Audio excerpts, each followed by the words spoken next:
Sebagai pintu masuk Gunung Rinjani, desa-desa di sekitar Rinjani bisa dibilang sangat bergantung pada pasar wisatawan asing.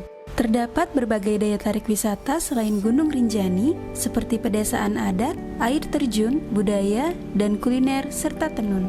Belum usai berbenah usai gempa tahun 2018 lalu, pariwisata di Lombok khususnya Rinjani pun ikut mengalami dampak dari pandemi COVID-19. Hal ini membuat para pelaku wisata di Rinjani harus bertahan dengan cara mengubah produk wisata mereka agar dapat menjangkau minat wisatawan lokal.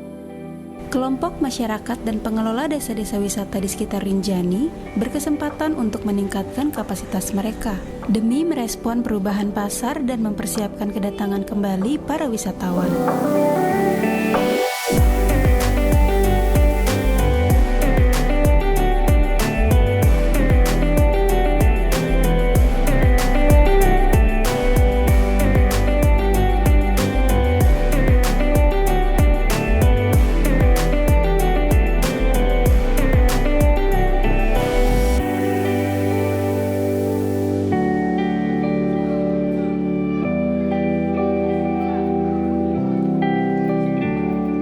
Resi Budiana, umur saya 32 tahun. Pekerjaan saya sehari-hari ibu rumah tangga, tapi menjadi seorang guide atau pemandu wisata juga. Nama saya Habibullah, umur saya 28 tahun. Pekerjaan saya guiding. Saya dari Sembalun. Saya Irsan, saya berasal dari Desa Karangbajo dan umur saya 24 tahun. Saya bekerja di kepariwisataan sebagai pemandu gunung di Rinjani. Nama saya Raden Suryanto, saya sebagai kepala dusun di Dusun Bayan Timur.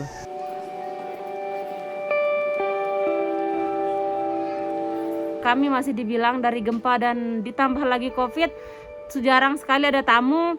Itu pun kalau ada tidak membooking di kami di organisasi Women Guide, tapi ke orang lain itu pun tripnya hanya sebentar saja. Karena saya ingin mengembangkan objek wisata saya di Sembalun. Dampaknya besar sekali di kami, khususnya di daerah wisata.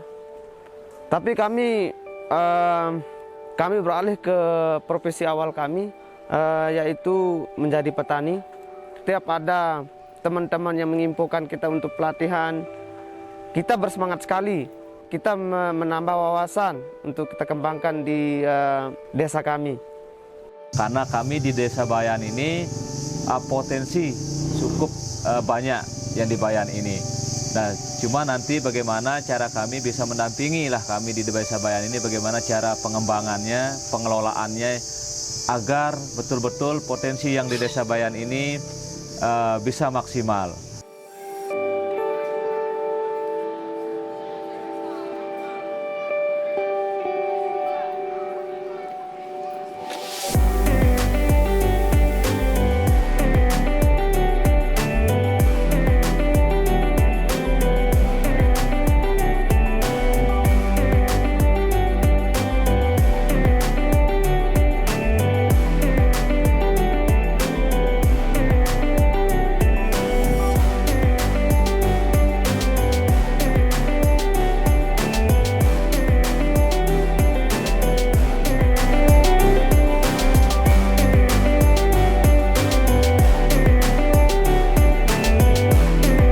Banyak sekali ilmu yang kita dapat, mengenal teman-teman baru, mengenal ilmu-ilmu baru, seperti apa juga membuat produk yang baik dan paket pariwisata yang sesuai SOP, yang clean health. Ternyata di sana saya juga mendapatkan pembelajaran dari tamu. Ketika bawa tamu itu, tamu yang saya bawa itu mengumpulkan sampah yang saya buang di kantongnya. Waktu itu belum ada mobil angkutan sampah untuk kita bayar, di sini belum ada. Kita hanya bakar, kebanyakan tetangga juga buang di tebing di belakang rumah saya. Jadinya setiap saya buang sampah, tebing itu semakin tingginya oleh sampah, numpuknya berwarna-warni di sana.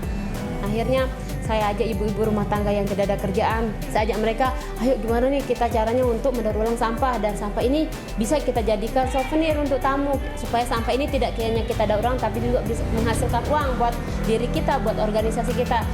Setelah itu kita tahu merancang kembali apa yang bisa kita jadikan produk-produk yang dan bisa membuat tamu bisa lebih lama lagi di Kampung Karangbajo. Yang sudah bisa dilaksanakan itu produk one day trip, di mana wisatawan mulai datang kita sambut dengan welcome pakai pakaian tradisional. Setelah itu berkeliling ke area kampung dan ikut serta aktivitas di setiap warga yang sedang beraktivitas. Mulai dari ini penataan dari masjid kuno hingga ke destinasi ke kolam pemandian Mandala ini.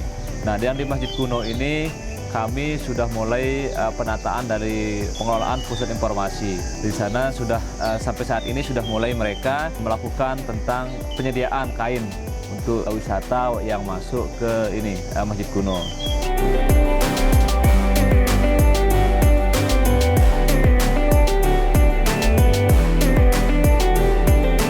Untuk wisatawan, mari berkunjung ke Desa Senaru karena di desa kami begitu banyak culture-nya. Silahkan berkunjung ke Desa Bayan. Desa Bayan ini kaya potensi, tidak hanya indah didengar melalui cerita, kalau tidak langsung berkunjung ke Desa Bayan ini.